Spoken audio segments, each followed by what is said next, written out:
Assalamualaikum warahmatullahi wabarakatuh. Alhamdulillah alladzi bi ni'matihi tatimmus shalihat. Segala puji bagi Allah Jalla Jalaluh yang karena nikmatnya kebaikan-kebaikan menjadi sempurna. Yang karena rahmatnya niat-niat baik hamba dapat terlaksana. Allahumma salli wa sallim ala abdika wa rasulika habibina wa sayyidina Muhammadin wa ala alihi wa ashabihi ajma'in. Ya Allah, semoga salawat dan salam, berkah dan nikmat senantiasa Engkau curahkan untuk hamba kekasih-Mu, untuk baginda Nabi kita Muhammad alaihi salatu wassalam, untuk keluarga beliau, untuk istri-istri beliau, untuk putra-putri beliau, dan untuk seluruh sahabat Nabi. Semoga Allah meridhai kita bersama mereka. Amma ba'd. Jamaah rahimakumullah, khususnya teman-teman di Pertamina ya. Kenapa kita perlu mengkaji tentang keutamaan bulan Muharram? Apa sih urusan kita dengan bulan Muharram? Ingat, dahulu kita tidak ada. Tanpa mengajukan kehadiran di muka bumi ini, tanpa ada proposal yang kita buat, kita diciptakan. Kita dikasih fasilitas yang dengannya kita dapat bekerja. Sebagian dengan fasilitas dari Sang Pencipta, dia dapat meraih derajat-derajat yang tinggi dalam pekerjaan. Ketahuilah bahwa kedua kaki yang kita pakai setiap hari itu bukan pemberian perusahaan tempat kita bekerja. Kedua tangan kita dengan 10 jari yang dengannya kita bisa mengambil, kita dapat menulis, kita dapat melempar, kita dapat menarik, berbagai aktivitas kita lakukan. Itu pemberian siapa? Bukan pemberian tempat kita kerja. Jantung yang berdetak di dalam dada kita, bagaimana dia berdetak dalam setiap menitnya, antara 60 sampai 100 kali detakan. Siapa yang bikin? Siapa yang buat? Allah Azza wa Jalla. Kedua mata yang dengannya kita melihat, memandang. Kedua telinga yang dengannya kita mendengar. Dan hati yang dengannya kita dapat berpikir. Siapa yang bikin? Orang tua kita? Bukan. Tempat kita kerja? Apalagi. Sebelum kita bekerja, sebelum kita diterima di tempat kita bekerja, fasilitas itu sudah ada. Dan kita diterima dan dapat bekerja di tempat yang kita sekarang bekerja. Setiap muslim atau non-muslim bekerja, ketahuilah bahwa engkau diterima dan dipekerjakan di tempat itu karena engkau punya sarana, prasarana yang sudah ada di dalam diri.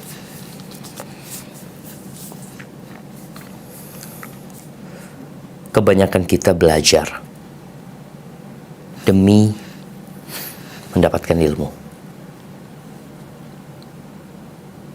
Kemudian dengan ilmu itu dia bisa bekerja. Atau dia dapat ijazah. Sehingga dia bisa naik jabatannya. Tapi tatkala kita berbincang tentang keutamaan bulan Muharram,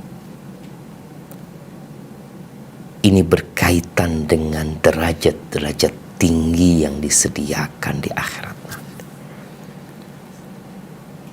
Karena sejatinya semua akan kita tinggalkan. Orang-orang yang menyesal ketika berada di neraka nantinya, mereka akan berkata apa? Allah menceritakan di dalam Al-Quranul Karim tentang salah satu ungkapan penyesalan penghuni neraka. Apa kata mereka? Wa qalu law kunna nasma' aw na'qil ma kunna fi ashabis sa'ir. Mereka berkata, aduhai kiranya kita tatkala hidup di dunia kita mau mendengarkan. Ini kajian yang dibuat bukan untuk menyusahkan, bukan untuk mengambil waktu dari hidup kita, tapi untuk memberikan sesuatu dalam kehidupan kita. Penghuni neraka mengatakan, aduhai kiranya kita hidup di dunia dulu kita mau mendengar dan mau berfikir, ma kunna fi ashabis sa'ir, kita nggak bakal masuk neraka. Kebanyakan orang-orang terkena musibah itu karena nggak mau dengar. Dikasih tahu nggak mau tahu. Terpleset di sebuah jalan yang udah dikasih tanda jalan ini licin, tapi engkau tetap kebut-kebutan. Diinformasikan bahwasanya ombak di pantai ini berbahaya. Ada tulisan jangan melewatin garis. Ngelewatin garis, tenggelam dan mati. Udah dikasih tahu, tapi nggak mau tahu. Dan kebanyakan kita malas belajar agama. Mau dikasih tahu tentang kebaikan. Siapa di antara kita yang hafal hitungan bulan-bulan Islam? Siapa? Ada sebagian kecil. Sebagian besar dia hanya menghafal Januari, Februari, Maret, April, Mei, Juni, Juli, Agustus. Kalau kita melihat di jalanan menunjukkan ini bulan Agustus. Ada bendera-bendera merah yang dikibarkan. Iya. Hafal kebanyakan orang. Tapi tatkala ditanya tentang bulan-bulan Islam, engkau sebutkan.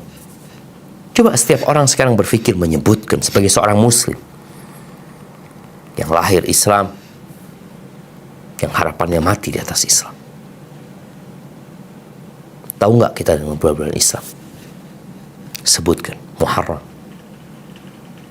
Muharram itu bulan pertama. Safar, Dzulqa'dah, Safar, Rabiul Awal, Rabiul Akhir, Jumadal Ula, Jumadal Akhirah, Rajab, Sya'ban, Ramadan, Syawal, Dzulqa'dah, Dzulhijjah. Bagaimana Allah Azza wa Jalla menyusun bulan-bulan ini dengan begitu indah. Dan penetapan bulan yang 12 ini sudah ada sejak kapan? Sejak diutusnya Nabi Muhammad alaihi salatu wassalam. Sebelum itu, sejak Nabi Isa alaihi salam, sebelum Nabi Isa. Nabi Musa, sebelum Nabi Musa. Jadi kalau penetapan bulan-bulan Masehi itu ditetapkan di masa Romawi, bicara kalender Islam ini ditetapkan jamaah bulan-bulannya sebelum bumi ini ada, atau pada masa penciptaan langit dan bumi. Percaya enggak? Coba kita buka firman Allah Azza wa Jalla di surat At-Taubah ayat 36. Apa kata Allah Jalla Jalaluhu?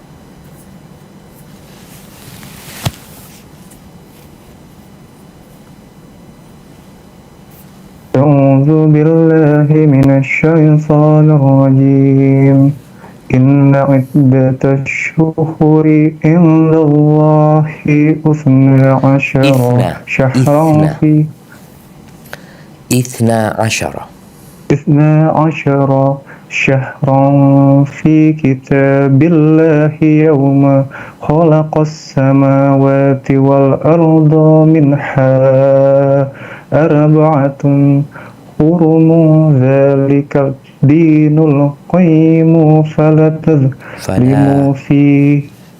فلا تظلموا فيهن أنفسكم وقاتلوا المشركين كافة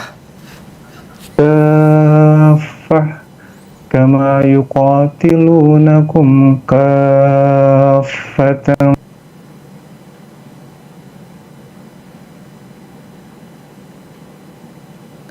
wa'lamu annallaha ma'al muttaqin. Masih tersambung?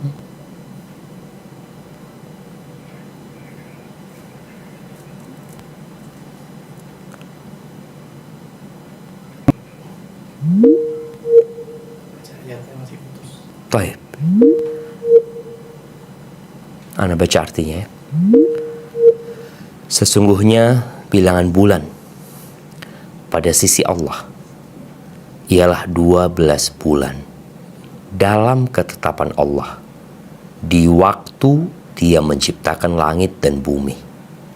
Di antaranya 4 bulan haram. Itulah ketetapan agama yang lurus. Maka janganlah kamu menganiaya diri kamu dalam bulan yang 4 itu. Dan perangilah kaum musyrikin itu semuanya, sebagaimana mereka pun memerangi kamu semuanya. Dan ketahuilah bahwasanya Allah beserta orang-orang yang bertakwa. Ahibati fillah, 12 bulan, di antaranya ada 4 bulan haram. Di mana kita mendapatkan? Sebelum Nabi Muhammad SAW diutus, udah ada. Dan semua Nabi pun mengikuti aturan yang Allah bikin. 12 bulan diantaranya 4 bulan haram. Dzalika dinul qayyim. Itu agama yang benar. Itu ketetapan yang lurus yang seharusnya diikuti. Tapi apa daya, banyak manusia berpikiran bahwa agama itu beban, padahal agama itu anugerah. Dengan agama, manusia menjadi istimewa. Tanpa agama, manusia tak ubahnya binatang ternak. Ya, balhum adhal. Bahkan kata Allah Azza wa Jalla, mereka lebih buruk daripada binatang ternak. Ahibati fillah, Rasulullah SAW menyebutkan di dalam hadis yang diriwayatkan Imam Bukhari, inna zaman qad istadara ka hayatihi yawma khalaqas samawati wal ard. Sesungguhnya waktu itu berputar sebagaimana keadaannya ketika Allah menciptakan langit dan bumi. As-sana 12 syahran. 1 tahun itu 12 bulan. Coba bagi yang mengkaji tentang kalender Masehi yang dimulai dengan Januari di akhir dengan Desember, coba dikaji. Dulunya itu 10 bulan. Kemudian ditambahin lagi. Jadi 12 bulan. Nabi SAW menjelaskan, sejak penciptaan langit dan bumi, bulan itu 12 bulan. Minha arba'atun hurum. Di antara 12 bulan itu ada 4 bulan haram. Apa kata beliau? Thalathatun mutawaliyat. Yang 3 itu berurutan. Dzulqa'dah, Dzulhijjah dan Muharram. Wa Rajab Mudhar. Dan yang satu lagi adalah bulan Rajab, yang dikenal dengan Rajab Mudhar, karena mereka mengagungkan sekali bulan Rajab itu. Yang letaknya baina Jumada, di antara bulan Jumadal Akhirah dan bulan Sya'ban. Maka sebagai seorang muslim, kalau bicara keutamaan bulan Muharram, maka kita tidak berbincang tentang satu Asyura atau satu Syur, tapi kita bicara bulan Muharram, bulan yang benar-benar memiliki keutamaan. Disebut bulan haram karena bulan ini dilarang di dalamnya berperang atau memulai peperangan. Bagaimana berbuat dosa di bulan haram ini berbeda dengan berbuat dosa di luar bulan haram. Maka Allah katakan, "Fala tadhlimu fihinna anfusakum." Kalian jangan mendolimin diri kalian dalam bulan-bulan itu. Artinya berbuat dosa sepanjang tahun itu nggak boleh. Tapi ada waktu-waktu yang mulia yang kalau engkau berbuat dosa, ya nggak pantas lah engkau. Kau seharusnya lebih menghormati bulan itu. Dulu bulan Muharram ini dikenal dengan Safar pertama. Karena kita tahu setelah bulan Muharram itu bulan Safar. Bulan kedua itu bulan Safar. Muharram dulu dikenal dengan Safar pertama, Safar kedua. Karena dahulu orang-orang musyrikin suka mengotak-atik bulan haram ini. Jadi bulan Muharramnya dimajukan. Bulan Safar itu jadi bulan Muharram, bulan Muharram jadi bulan Safar. Kenapa? Karena mereka hendak melakukan peperangan atau apa. Mereka takut kalau melakukannya di bulan haram. Maka akhirnya mereka mengotak-atik. Di masa Nabi SAW, beliau menjelaskan sudah berputar semuanya kembali seperti awal. Ahibati fillah, kalau bicara keutamaan bulan Muharram selain sebagai salah satu bulan haram, ada sebuah hadis. Kenapa kita bicara hadis? Karena bicara keutamaan sesuatu, maka bicara tentang satu hal yang gaib, yang dibuat oleh Sang Pencipta. Allah mengatakan bulan ini seperti ini, hari ini seperti ini. Hari Jumat itu hari yang paling mulia. Dari mana kau tahu hari Jumat hari yang mulia? Orang-orang Yahudi lebih memuliakan hari Sabtu. Orang-orang Nasrani memuliakan hari Ahad. Muslim kenapa hari Jumat? Ini sesuatu yang membutuhkan wahyu dari Allah Azza wa Jalla.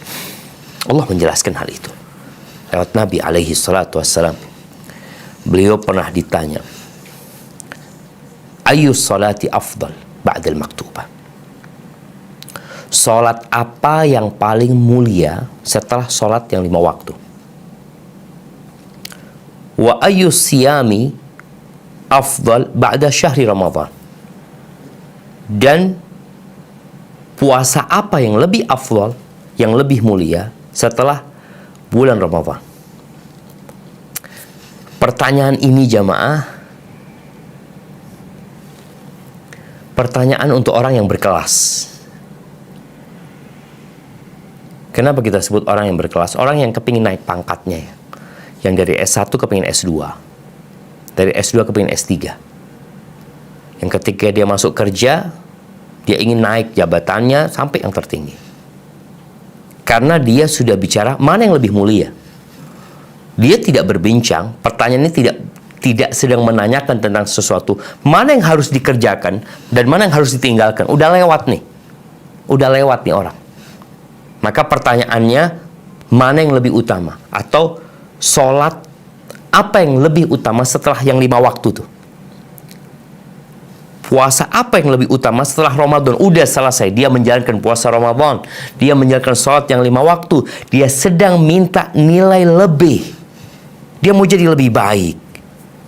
Karena kalau bicara berlomba-lomba, Allah mengatakan wa fi dzalika falyatanafasil mutanafisun. Kalau ingin lomba-lomba itu berlomba untuk mencari surga Allah Azza wa Jalla. Ada 100 derajat di sana. Tapi kebanyakan kita berlomba hanya untuk mendapatkan medali emas, perak, perunggu. Dia berlomba-lomba semangat di sana. Yang dia yakin semua yang dia hasilkan akan dia tinggalkan.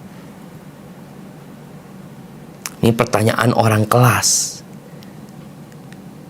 Sholat apa yang paling mulia setelah sholat fardu? Dan puasa apa yang lebih utama setelah puasa Ramadan? Maka Nabi SAW mengatakan, afdhalus salati ba'da salatil maktubah as-salatu fi jawfil lail.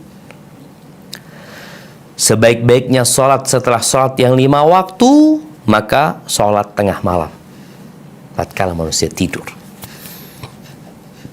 tatkala semua sedang beristirahat setelah seharian capek mencari dunia. Engkau bangun, meninggalkan kasurmu, meninggalkan selimutmu, meninggalkan kenyamananmu. Engkau berangkat mengambil air wudhu, lalu engkau menghadap kepada Allah. Itu sholat yang paling utama setelah sholat yang 5 waktu. Puasa yang paling utama setelah puasa Ramadan adalah puasa siyamu syahril lail muharram. Puasa di bulan Allah, di bulan Muharram. Ahibati fillah, berkaitan dengan 2 amalan ini, para ulama berbincang, apakah memang puasa Muharram ini secara mutlak lebih utama dari puasa di bulan-bulan lainnya? Apakah sholat di tengah malam itu lebih utama dari sholat sunnah-sunnah yang lainnya? Maka mereka menyebutkan bahwasanya kalau bicara puasa mutlak, maka bulan Muharram menjadi bulan yang paling mulia untuk melakukan puasa sunnah mutlak. Kalau bicara sholat sunnah mutlak, yang lebih utama adalah sholat malam. Tapi kalau bicara puasa Ramadan, ada puasa yang berkaitan dengan puasa Ramadan, yaitu puasa 6 hari di bulan Syawal dan puasa Sya'ban, di mana ibadah ini berkaitan dengan Ramadan. Maka puasa 6 hari di bulan Syawal itu lebih utama dari puasa di bulan Muharram. Kenapa? Karena Nabi SAW menyebutkan, man shoma Ramadan, barang siapa yang berpuasa di bulan Ramadan, thumma atba'u sittan min Syawal, kemudian dia ikutin dengan 6 hari di bulan Syawal, maka seakan-akan dia puasa setahun, puasa wajib 1 tahun. Bayangin. Maka ini memiliki keutamaan tersendiri. Begitulah sholat yang berkaitan dengan sholat 5 waktu. Sholat rawatib, qabliyah dan ba'diyah itu lebih utama daripada sholat malam. Ini menurut jumhur para ulama. Adapun berkaitan dengan ucapan Nabi SAW, sholat sunnah secara mutlak yang tidak ada kaitannya dengan sholat fardu. Maka seakan-akan pertanyaannya tentang sholat sunnah yang paling utama setelah sholat fardu dan yang berkaitan dengan sholat fardu, maka sholat malamlah yang paling utama. Ahibati fillah, berkaitan dengan bulan Muharram ini syama, maka hendaklah kita memperbanyak ibadah puasa. Bisa dengan puasa Senin Kemis, bisa dengan puasa Daud, ibadah puasa. Bisa puasa sebulan penuh. Walaupun yang lebih utama menurut sebagian ulama, ya jangan penuh lah. Ada beberapa riwayat dari para sahabat ya, riwayat dari Umar, umpamanya Aisyah, dia kalau puasa Muharram tuh full dia puasa semua. Karena besarnya pahala puasa. Puasa ini rahasia hamba. Sebagaimana sholat malam itu rahasia hamba dengan Tuhannya, begitu pula ibadah puasa. Puasa ini di siang hari. Bagaimana Rasulullah SAW menyebutkan dalam sebuah hadis qudsi bahwa Allah Azza wa Jalla mengatakan, kullu amal ibni Adam lahu illa shaum fa innahu li wa ana ajzi bihi. Semua amalan manusia, perhitungannya itu diserahkan kepada manusia. Udah ada catatannya. Kecuali puasa. Fa innahu li. Karena puasa itu milikku.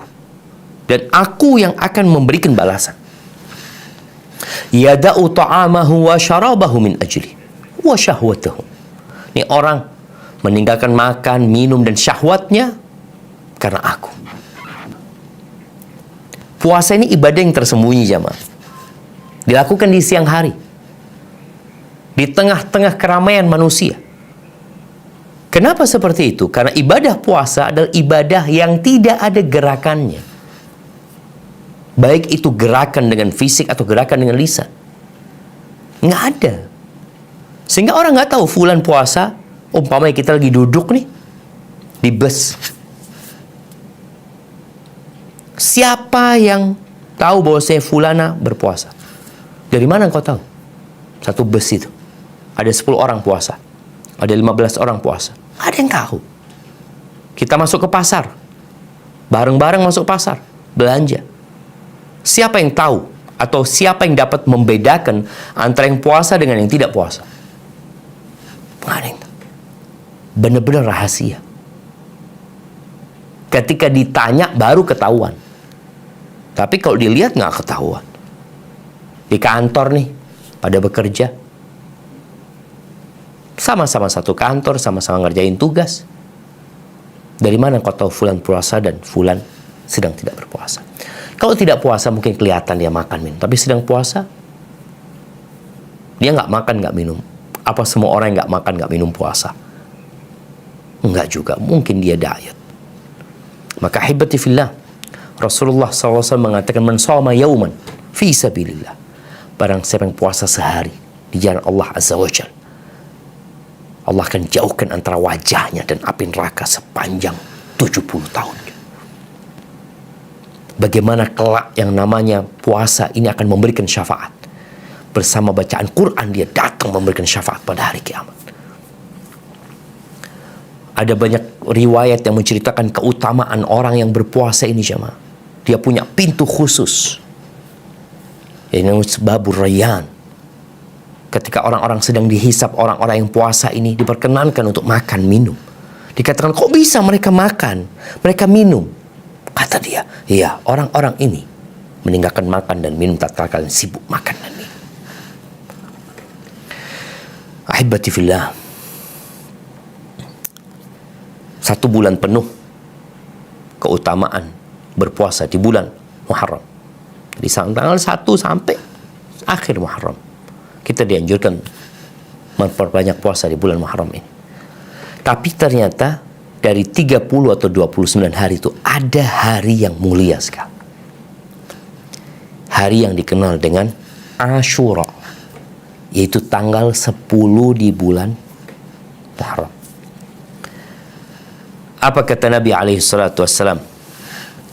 Beliau mengatakan dalam hadis riwayat Imam Muslim, siyamu yaumi Arafah ahtasibu 'ala Allah an yukaffirah as-sanata allati qablahu was-sanata allati ba'dahu. Puasa hari Arafah, aku berharap Allah menghapuskan dosa tahun yang sebelumnya dan tahun yang sesudahnya. Hari Arafah itu berada di bulan haram juga, tapi di bulan Dzulhijjah tanggal 9. Kemudian beliau mengatakan wa siyamu yaumi Asyura, dan puasa pada tanggal 10 Muharram. Ahtasibu 'ala Allah an yukaffirata as-sanata allati qablah. Aku berharap Allah menghapuskan dosa setahun sebelum. Subhanallah, jemaah. Kok balasannya itu penghapusan dosa? Karena kita makhluk yang selalu berbuat dosa. Bagaimana kita mau masuk surga?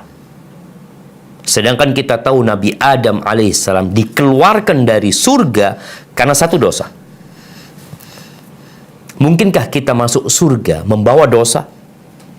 Kita perlu penghapusan dosa. Dan penghapusan dosa itu ada beberapa hari lagi. Bagaimana gembiranya orang-orang yang dipenjara ketika dia mendapat remisi, ketika dia mendapatkan apa aja namanya, dia dikurangin masa tahanannya. Gembira sekali mereka, dipotong masa tahanannya, Allahu Akbar.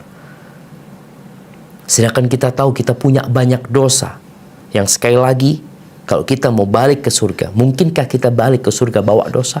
Perlu dihapuskan dulu dosanya. Puasa Arafah dihapuskan dosa 2 tahun. Puasa ini dihapuskan dosa 1 tahun. Ini sebuah kemuliaan. Oleh karena itu Rasulullah sallallahu alaihi wasallam dalam hadis Abdullah bin Abbas radhiyallahu anhuma, beliau mengatakan, "Ma ra'aitun nabiyya sallallahu alaihi wasallam yataharra siyama yaumin faddalahu ala ghairihi illa hadzal yaum, yaum Ashura, wa hadzal syahr, yakni syahr Ramadan. Rahul Bukhari. Aku belum pernah melihat Nabi SAW bersungguh-sungguh ya.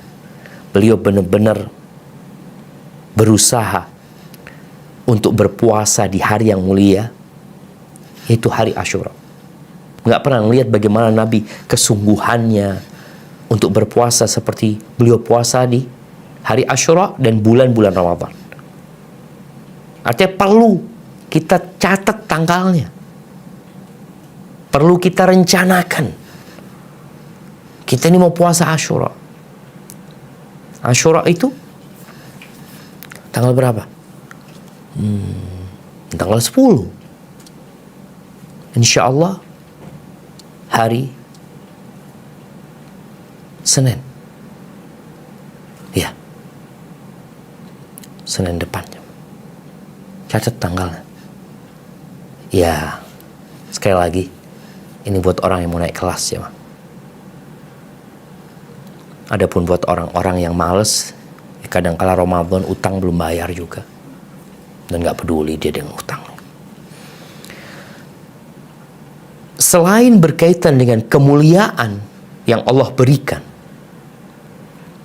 di tanggal 10 ini ada peristiwa yang dikenang. Peristiwa apa ya? Peristiwa yang dunia sepantasnya mengingat hari Ashura.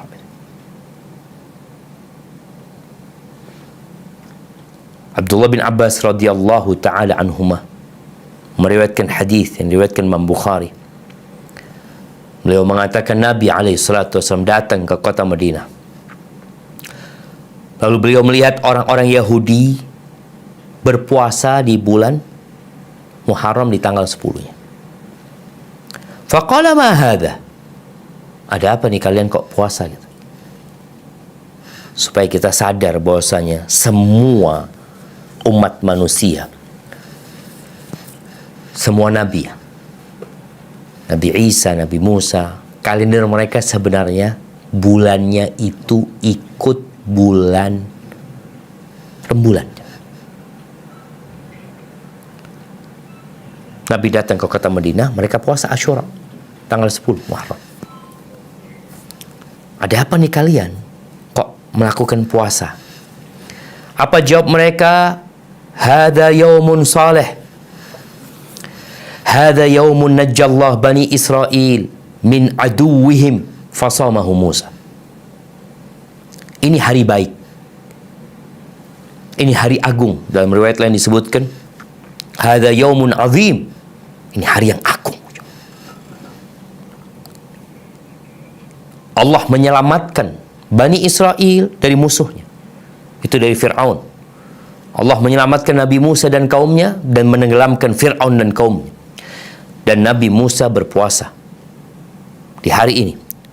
Di riwayat Imam Muslim dikatakan syukran lillahi ta'ala fanahnu nasumu. Nabi Musa puasa tanggal 10 Muharram itu dalam rangka bersyukur kepada Allah Azza wa Jalla. Dan kami pun melakukan puasa di hari ini. Di riwayat dikatakan wa nahnu nasumuhu ta'ziman lahu.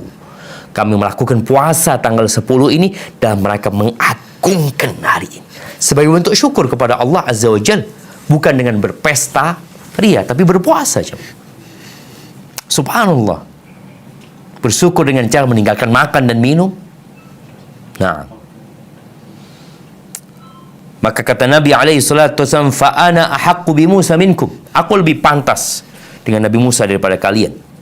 Fasamahu wa amara bisyami. Maka Nabi SAW berpuasa dan menyuruh para sahabatnya berpuasa.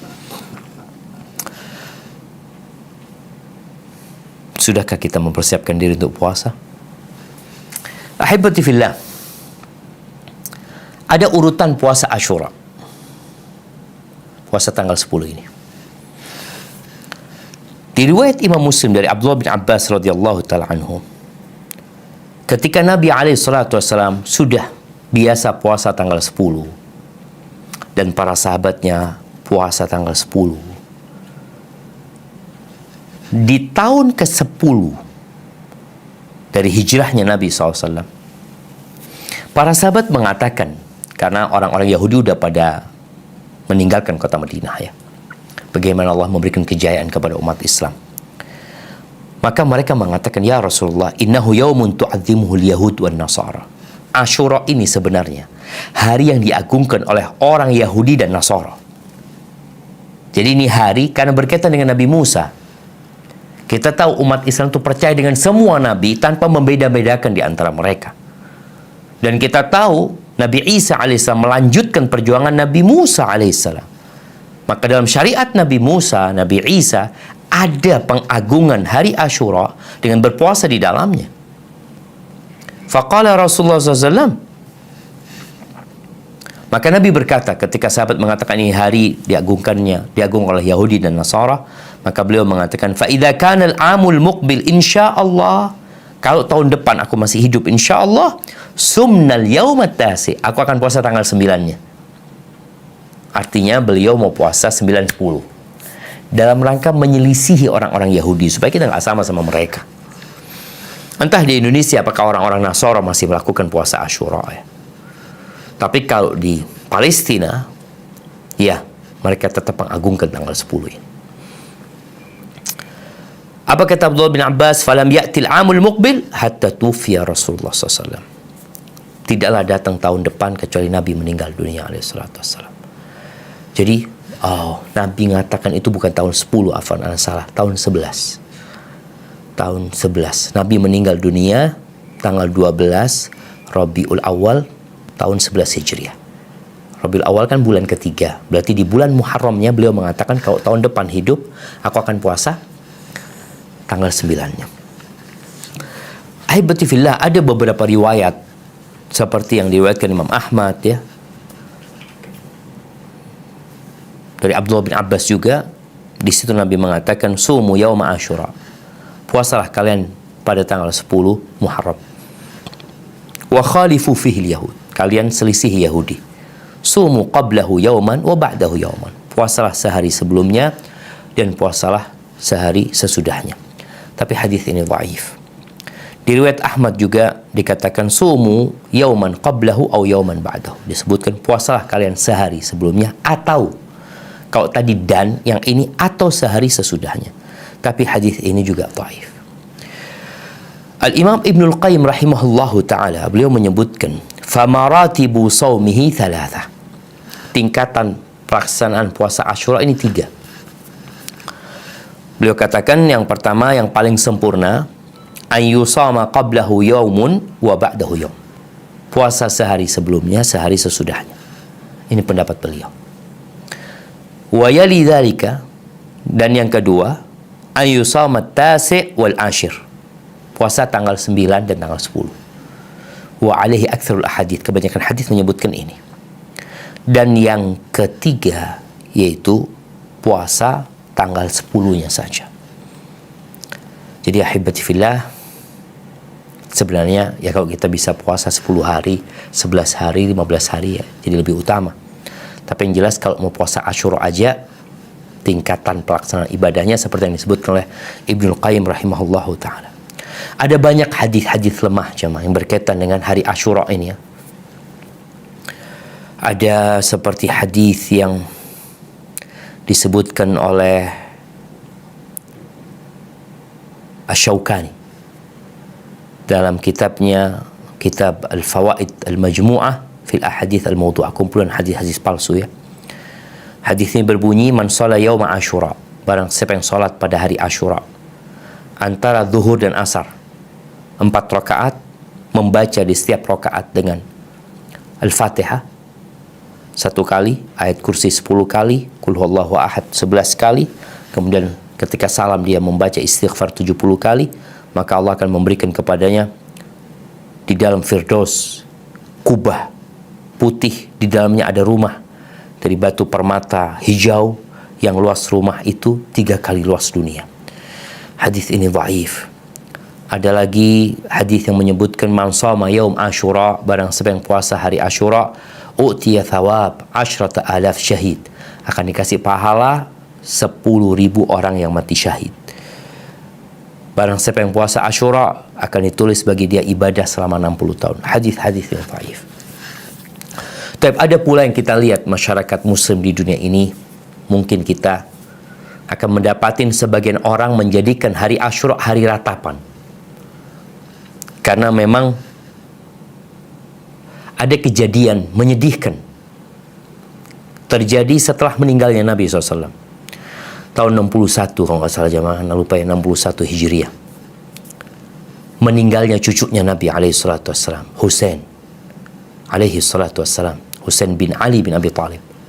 Bagaimana dia dibunuh oleh penguasa yang zalim pada waktu itu, oleh tentara-tentara yang zalim, oleh pasukan yang zalim, cucu Nabi SAW. Ada banyak hadis-hadis palsu yang dibikin oleh orang-orang Syiah sehingga mereka jadikan tanggal 10 itu hari ratapan. Nabi menjadikannya hari syukur. Beliau bersyukur karena Nabi Musa diselamatkan. Jadi hari itu bukan hari ratapan. Adapun kejadian dibunuhnya Husain, ya kita sedih. Tapi kejadian itu setelah putusnya wahyu. Sehingga tidak menjadikan hari Asyura sebagai hari ratapan, tapi hari puasa. Kalau bicara sedih, ya kita sedih atas kematian Husain. Tapi udah selesai. Dia adalah Sayyidu Syababi Ahli Jannah. Dia akan mendapatkan tempat yang indah dan mulia di sisi Allah Azza wa Jal. Ada jaminan surga buat beliau. Adapun kita, tugas kita di bulan Asyura ini, tanggal 10, bulan Muharram ini tanggal 10 adalah berpuasa. Nabi memerintahkan untuk melakukan puasa itu. Bagi yang mau jemaah, bagi yang mau. Kemudian ada juga kondisi yang menyelisihi apa yang dilakukan orang-orang Syiah. Kalau orang-orang Syiah meratapi, ada lagi yang menjadikan hari Asyura itu hari senang-senang, berbagi, memperbanyak nafkah kepada keluarga, sebagaimana disebutkan dalam sebuah hadis yang diriwayatkan oleh Abdullah bin Mas'ud dari Nabi SAW, qala man wassa'a ala iyalihi yawma Asyura lam yazal fi sa'atin sa'ir sanati. Yang artinya barang siapa yang memberikan keluasan kepada keluarganya pada hari Asyura, dia ya kasih nafkah lebih, kasih bagi sama keluarganya, maka dia akan berada dalam keluasan sepanjang tahun itu. Namun hadis ini diriwayatkan Tabrani dan di dalamnya ada perawi yang dhaif, yang mungkar hadisnya. Ada yang juga menjadikan hari Asyura ini sebagai hari rayanya anak yatim, sehingga mereka kumpul-kumpul bagi-bagi. Intinya jamaah, yang disebutkan dalam hadis sahih adalah puasa. Perbanyak amal soleh, berbagi makanan, bersedekah, berzikir, baca Quran, silaturahim, apa saja lakukan. Karena Allah memerintahkan kepada kita untuk berbuat baik sepanjang tahun, sepanjang masa. Apalagi tatkala kita puasa, berikan berbuka untuk orang-orang yang sedang berpuasa, bantu orang-orang miskin. Bagaimana Nabi SAW ketika berpuasa di bulan Ramadan, beliau menjadi sangat dermawan sekali. Itu dampak dari puasa, dampak dari membaca Al-Quranul Karim.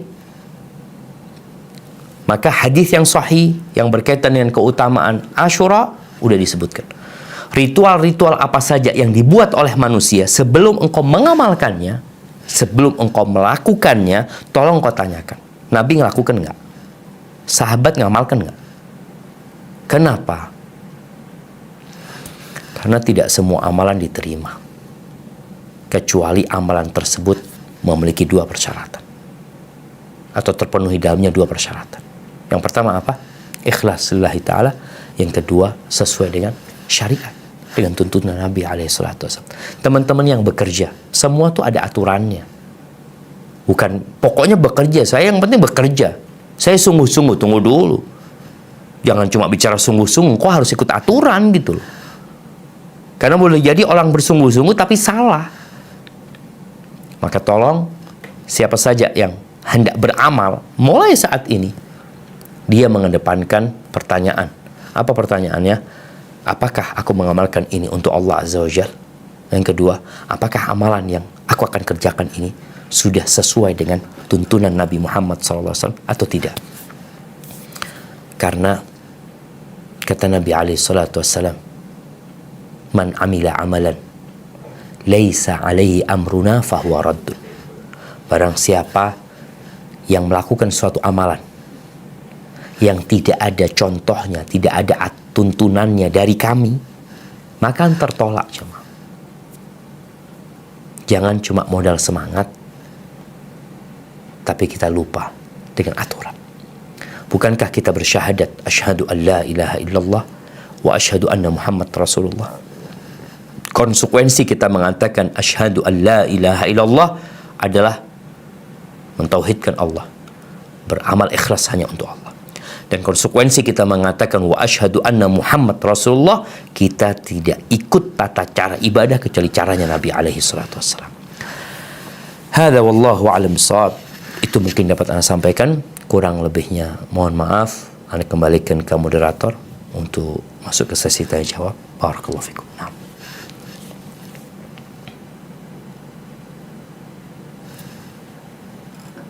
Barakallahu fikum.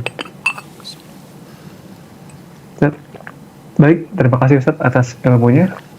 Telah kita dengar bersama ilmu yang disampaikan oleh Ustadz. Semoga dapat bermanfaat untuk kita semua. Baiklah, izin lanjut ke sesi berikutnya, sesi tanya jawab. Kami persilakan kepada jemaah untuk bertanya melalui kolom chat. Izin Ustadz, saat ini sudah ada beberapa pertanyaan. Izin saya bacakan Ustadz. Masya Allah, antum videonya kok belum kelihatan?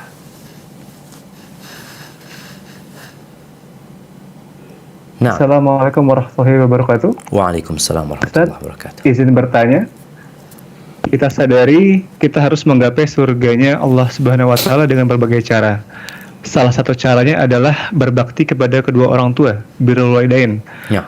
Untuk kondisi kami yang harus jauh dari orang tua, adakah cara atau amalan yang bisa kita lakukan untuk berbakti kepada kedua orang tua kita sebagai ganti kita yang tidak bisa berbakti langsung dengan orang tua kita? Jazakumullahu khairan. Masya Allah, barakallahu fiik. Ya jamaah, setelah mentauhidkan Allah Azza wa Jalla, amalan yang paling mulia itu berbakti kepada orang tua. Allah mengatakan wa qadha rabbuka alla ta'budu illa iyyah wa bil walidaini ihsan. Berbuat baik kepada kedua orang tua. Allah sering mengingatkan kita dengan hari-hari yang kita lupa. Hari-hari yang kita butuh pendampingan orang tua kita. Hari-hari yang kita nggak bisa jauh dari orang tua kita, bahkan kita menyatu dengan mereka. Maka Allah ingatkan wasainal insana biwalidayhi ihsana hamalatu ummuhu kurhan wa wada'athu kurhan. Allah ingatkan kita bagaimana kita disuruh berbakti kepada orang tua kita, khususnya ibu. Ingat, kita berada di perut ibunda kita 9 bulan.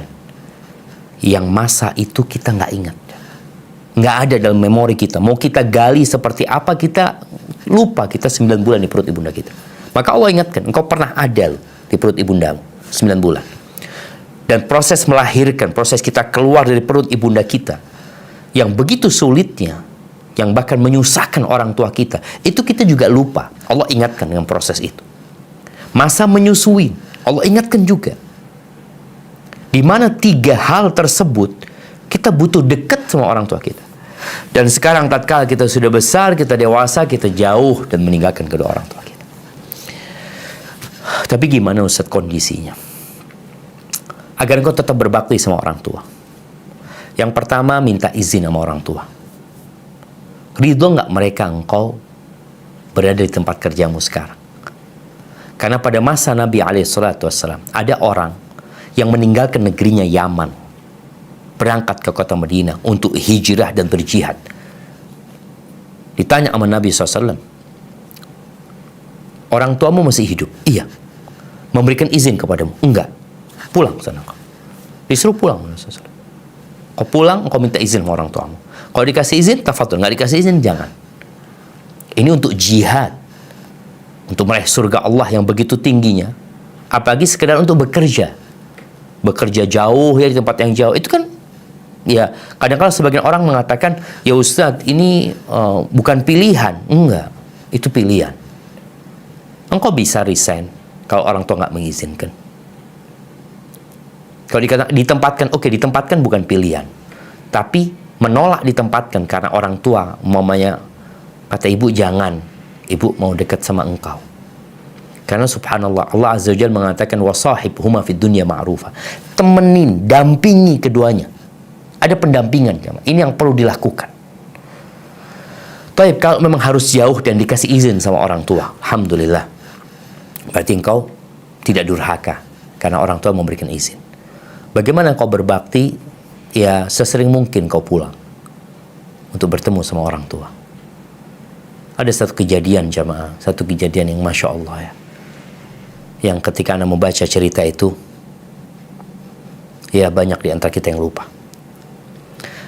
Ada seorang anak yang digugat sama bapaknya di pengadilan di Arab ini.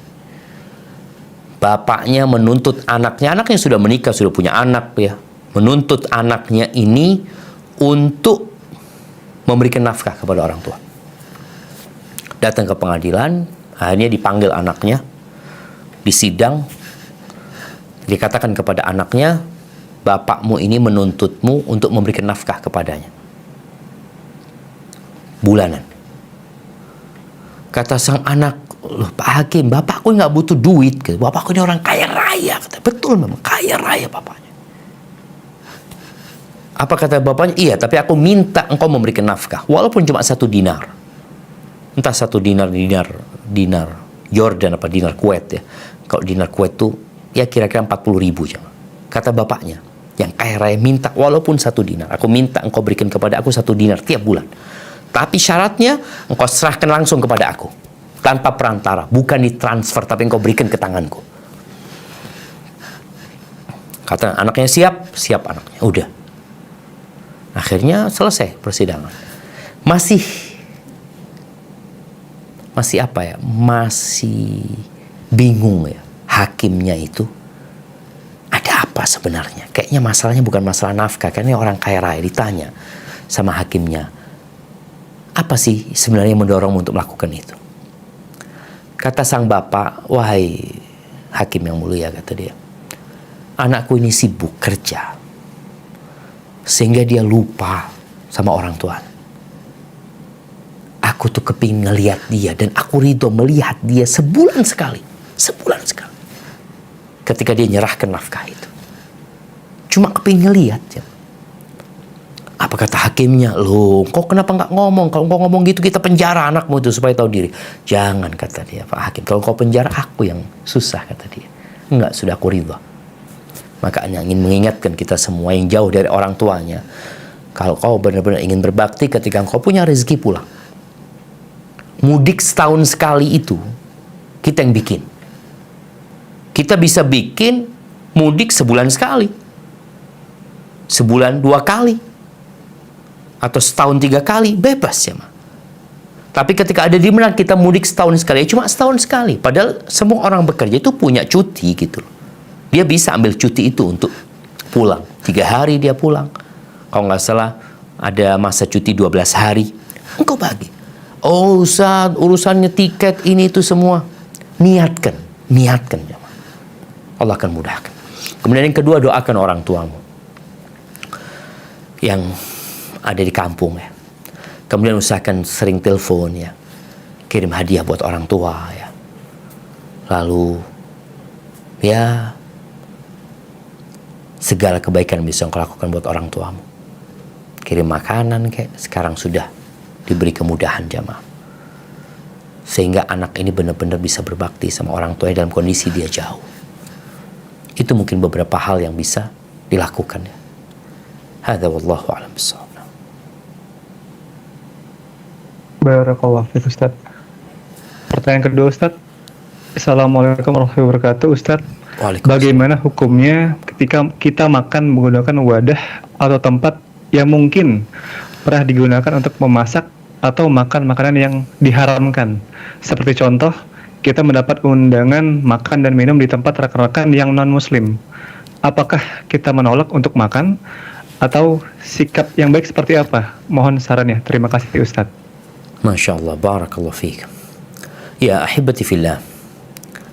Yang pertama, ketahuilah bahwasanya sesembelihan ahlul kitab itu halal. Jadi kalau ada orang Nasara, orang Yahudi kirim kepada kita makanan, ayam bakar, kambing bakar atau apapun halal ya. Baik. ketika makanan itu halal buat kita halal. Yang ditanyakan kan ini sesuatu yang belum tentu. Artinya dia masak halal, tapi yang kita khawatirkan tempatnya adalah bercampur dengan tempat yang haram. Rasulullah SAW pernah ditanya tentang hukum menggunakan bejana, panci, alat masak orang-orang ahlul kitab. Nabi nyuruh pakai yang lainnya gitu. Kalau nggak dapat kecuali tempat itu, ya udah dicuci terus dipakai. Jadi kalau mereka itu mencuci bejana mereka setelah digunakan tadi, kalau sekarang kita lihat kan bicara restoran yang mereka akan cuci dengan bersih. Ini kalau benar ya, tapi ada yang enggak, habis masak makanan yang haram umpamanya, kemudian dia masak ayam, ada habis goreng babi umpamanya, dia goreng ayam, dia goreng ikan. Kalau memang seperti itu, maka kita nggak boleh. Tapi kalau enggak, insya Allah nggak seperti itu, ya aman berarti jamaah. Jadi lihat kondisinya. Kalau model restoran yang semua satu wajan, semua dimasak jadi satu, maka jangan. Di satu tempat yang semuanya tanpa dipisah antara yang halal haram, maka berusaha untuk ditinggalkan. Seperti itu, wallahu a'lam bishawab. Barakallahu fiik Ustaz. Pertanyaan selanjutnya Ustaz. Assalamualaikum warahmatullahi wabarakatuh. Ustaz izin bertanya, sebagaimana kita ketahui banyak tradisi dalam menyambut hari Islam, termasuk di dalamnya tradisi menyambut bulan Muharram. Mohon pencerahan bagaimana hukum atas hal tersebut dan bagaimana sebaiknya dalam menyikapi jika hal tersebut terjadi di lingkungan kita. Terima kasih Ustaz. Barakallahu fikum. Ya ahibati fillah.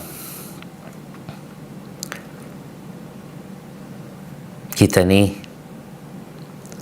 terkadang lupa dengan esensi sesuatu, isi dari sesuatu tersebut. Kita sibuk dengan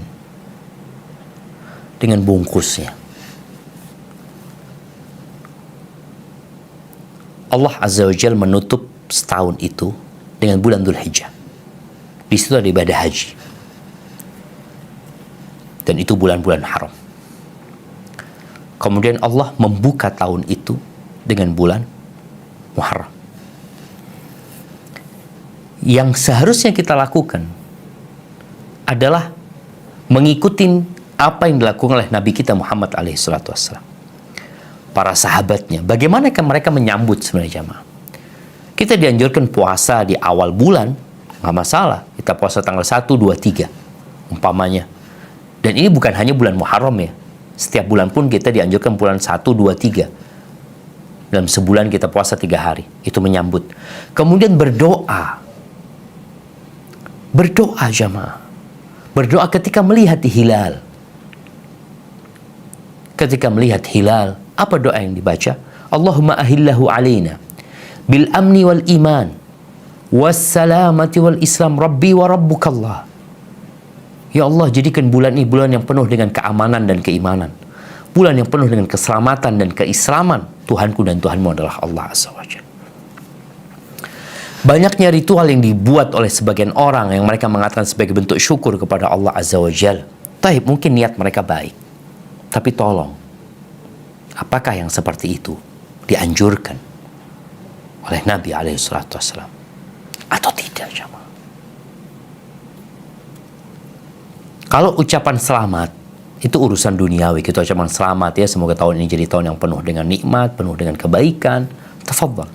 Tapi kalau sudah ada ritual yang macam-macam dilakukan, maka hendaklah kita menghindar. Tadi Ana sampaikan, kita perlu bertanya, apakah ini dilakukan? Apakah ini dianjurkan? Apakah ini diperbolehkan? Apakah pertanyaan itu? Kalau enggak, udahlah, nggak usah ribut kita ini. Kadang-kala kita ini sibuk dengan debat kusir yang nggak ada manfaatnya. Padahal perbuatan itu kalau kita tinggal pun kita nggak ada masalah. Apa sikap kita? Ya kita menghindar. Kalau memang yang dilakukan itu tidak sesuai dengan syahadat kita bahwa Nabi Muhammad adalah utusan Allah, kita menghindar, minta maaf. Kita nggak mengikuti. Dan jamaah, ya kita berbaik sangka. Saudara-saudara kita ingin kebaikan. Tapi tidak semua orang yang ingin kebaikan itu dapat kebaikan itu. Makanya kita perlu belajar. Hadza wallahu a'lam bishawab. Barakallahu fiik, Ustaz. Wafikumullah. Baik, Ustaz. Pertanyaan selanjutnya adalah, jika kami, Ustaz, ada yang masih ada utang puasa Ramadan. Nah, dengan momen bulan Muharram, mana, Ustaz, yang dilakukan? Apakah menunaikan utang yang Ramadan atau bulan Muharram? Ya, terima kasih, Ustaz. Masya Allah, barakallahu fikum. Nah, ahibati fillah, ketika kita berbincang tentang pintu surga yang namanya Rayyan, itu pintu dikhususkan buat orang-orang yang rajin puasa sunnah setelah puasa Ramadannya dia selesaikan. Bagi teman-teman yang mungkin ingin melakukan puasa sunnah di bulan Muharram dengan niat Anda nggak mau bayar utang di bulan Muharram, nggak apa-apa sebenarnya. Anda mau bayar nantilah bulan Rabiul Awal, tafadhol, Anda mau memperbanyak puasa sunnah, silahkan. Tapi kalau dia mengatakan enggak lah, Anda mau puasa, Anda mau bayar utang aja di bulan Muharram ini, ada masalah dia bayar utang. Tapi nanti ketika puasa Asyura umpamanya dia niatkan puasa sunnah, karena memang Nabi SAW berpuasa sunnah di hari itu, berpuasa sunnah dalam rangka bersyukur kepada Allah Azza wa Jalla. Kalau puasa wajib kan memang kewajiban. Maka bagi yang mau punya utang, silahkan dia memperbanyak puasa, dia bayar utang di bulan Muharram, nggak apa-apa. Atau dia nggak ada mau puasa sunnah, nanti bulan Syawal aja, atau apa, bulan Rabiul Awal atau Safar dia mau bayar utangnya, nggak masalah. Tapi yang jelas untuk Asyuranya niatkan puasa Asyura nantinya, bukan bayar utang ya. Bayar utangnya di hari-hari lain nggak ada masalah. Tapi puasa Asyura niatkan puasa Asyura, yaitu puasa sunnah dalam rangka tadi mengagungkan hari itu, berharap pahala, dihapuskan dosa 1 tahun. Hadza wallahu a'lam bissawab. Barakallahu fiik, Ustaz. Ya, mohon izin untuk jamaah, mungkin jika masih ada pertanyaan bisa ditanyakan di kolom chat. Kita ada sedikit waktu lagi. Izin, Ustaz, mungkin sambil menunggu, Ustaz, terkait dengan mencari sumber yang sesuai tuntunan Allah, sesuai dengan lalu tuntunan Nabi dan dengan pemahaman para sahabat. Itu kami sebagai awam bagaimana, Ustaz, ya, melihat sekarang itu kan apalagi sangat mudah diakses di media sosial, Ustaz, untuk ilmu-ilmu agama gitu. Mungkin ada nasihat, Ustaz, untuk kami bagaimana tips untuk mencari yang ajaran yang semurni-murni, Ustaz. Masya Allah. Terima kasih. Masya Allah, barakallahu fikum. Ya jemaah, 1400 tahun yang lalu ya, bahkan lebih, Nabi Muhammad SAW pernah memberikan wasiat, memberikan sebuah petua yang katanya Al-Irbad bin Sariyah, wajilat minhal qulub wa dharifat minhal uyun. Nabi memberikan wasiat kepada kita yang membuat hati bergetar, air mata menetes. Seakan-akan beliau memberikan wasiat seperti wasiat orang yang tidak berpisah. Maka para sahabat mengatakan, ya Rasulullah, ka'annaha mau'idatu muwaddi'in fa'usina. Engkau memberikan petuah seperti petuah orang yang tidak berpisah. Kasih kami wasiat, kasih kami pegangan.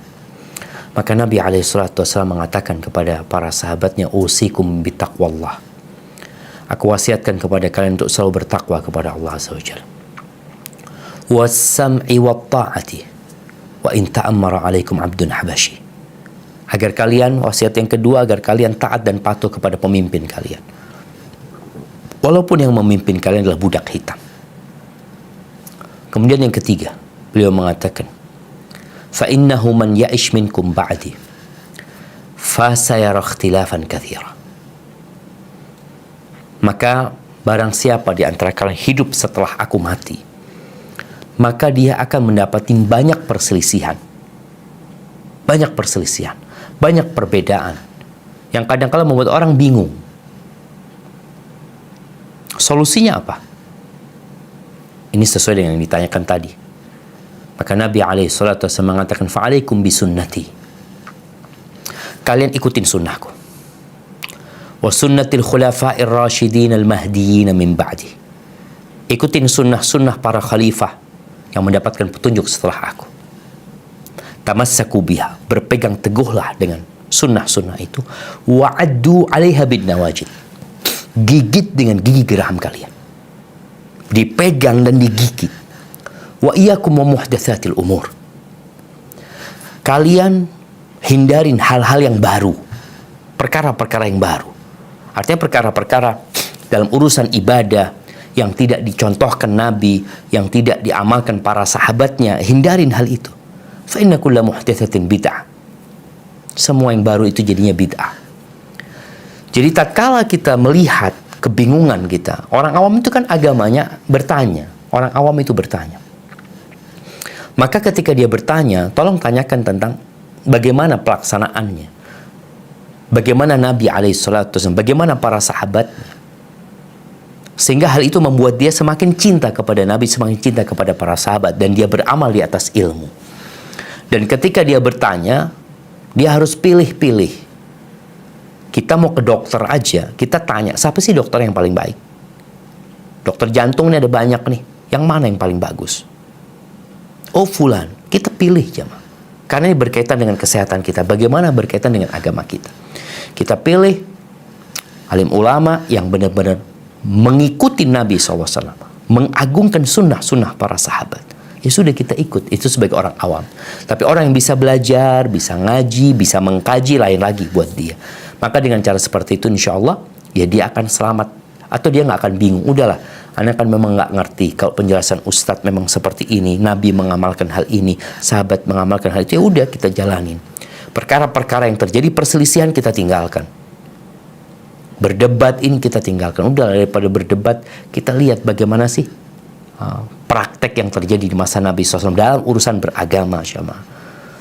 Ingat, dalam urusan beragama, bukan dalam urusan dunia. Urusan dunia, kata Nabi SAW, antum a'lamu bi umuri dunyakum, kan lebih ngerti tentang urusan dunia kalian. Tapi kalau urusan agama, udah cukup seperti yang diajarkan sama Nabi dan diamalkan oleh para sahabatnya. Hada wallahu a'lam bissawab. Barakallahu fiik Ustaz. Izin Ustaz, ada pertanyaan dari channel YouTube. Apakah boleh di bulan bulan Muharram puasa sebulan penuh? Kalau orang Jawa menyebut puasa ngerawat. Jazakallahu Ustaz. Barakallahu fikum ya. Ada beberapa riwayat yang menyebutkan bahwa Nabi SAW tidak pernah berpuasa sebulan penuh kecuali di bulan Ramadan. Ada beberapa riwayat tapi yang menyebutkan Nabi puasa penuh di bulan Sya'ban, Ramadan. Berkaitan dengan Muharram ini, yang lebih utama, memang ada khilaf di antara para ulama ya, apakah puasa penuh di bulan Muharram boleh atau tidak. Ada beberapa tadi Anda sebutkan riwayat dari Umar bin Khattab, Aisyah radhiyallahu ta'ala anha, mereka puasa full di bulan Muharram ini ya. Ini menunjukkan bahwasanya yang mau tafadhol, tapi mungkin tidak dianjurkan puasa full ya. Puasalah, perbanyak puasa umpamanya di bulan ini. Bisa puasanya nyambung ya. Puasa dari tanggal 1 sampai tanggal 15, sampai tanggal 17, sampai tanggal 20, setelah itu dia nggak puasa, seperti itu. Jadi kalau yang diistilahkan Jawa itu, Anda nggak tahu ya, apakah mereka melakukan itu dengan meyakini sesuatu. Karena kadangkala ada hal-hal yang diperbolehkan, tapi ternyata di situ ada keyakinan-keyakinan yang sebenarnya tidak sesuai ya. Seperti adanya hadis-hadis dhaif yang berkaitan dengan sholat antara zuhur dan asar di tanggal 10 ya, seperti itu. Hadza wallahu a'lam bissawab. Barakallahu fiik Ustaz. Izin Ustaz, sepertinya tadi adalah pertanyaan terakhir untuk sesi tanya jawab. Mengingat waktu juga, baik Ustaz, izin ke sesi berikutnya, yaitu sesi penutup. Mohon izin Ustaz untuk memberikan nasihat kepada jemaah yang mengikuti Tabligh Akbar virtual ini. Masya Allah, barakallahu fikum. Ahibati fillah, teruslah belajar ya. Yang ingin dunia itu perlu belajar. Ingin dunia yang hanya 60-70 tahun perlu ilmu kita. Apalagi ingin akhirat yang di situ kita akan kekal selama-lamanya. Maka jangan sampai semangat kita mencari dunia itu melebihi semangat kita mencari akhirat kita. Tiap pagi Nabi SAW berdoa, Allahumma inni as'aluka ilman nafi'an. Ya Allah, aku memohon kepadamu ilmu yang bermanfaat. Maka mintalah tiap hari ilmu yang bermanfaat. Dan carilah ilmu yang bermanfaat untuk dunia dan akhirat kita. Wa rizqan tayyiban. Yang kedua, minta rizki. Karena kita hidup di dunia, kita perlu ongkos, kita perlu biaya. Minta rizki. Yang ketiga, wa amalan mutaqabbal. Minta amalan yang diterima. Maka jangan sampai kita beramal tanpa ilmu. Dan jangan sampai kita punya ilmu tapi kita tidak amalkan. Berusahalah untuk terus belajar. Dan tidak ada perintah Allah kepada nabinya untuk minta tambahan kecuali minta tambahan ilmu. Allah mengatakan, wa qul rabbi zidni ilman. Dan katakan, wahai Rabbku, tambahkan buat aku ilmu. Semoga para jamaah semuanya bisa terus belajar menuntut ilmu, baca Al-Qur'annya, baca artinya, baca tafsirnya. Sehingga ketika engkau meninggalkan dunia ini, kau punya bekal yang kau bawa. Hadza wallahu a'lam bishawab. Anda ucapkan terima kasih kepada semua yang hadir, khususnya kepada panitia. Jazakumullah khair. Dan semoga kajian ini menambah iman kita dan mendorong semangat kita untuk mengamalkan apa yang kita pelajari. Wassallallahu ala nabiyyina Muhammadin wa ala alihi wa sahbihi wasallam. Wassalamualaikum warahmatullahi wabarakatuh.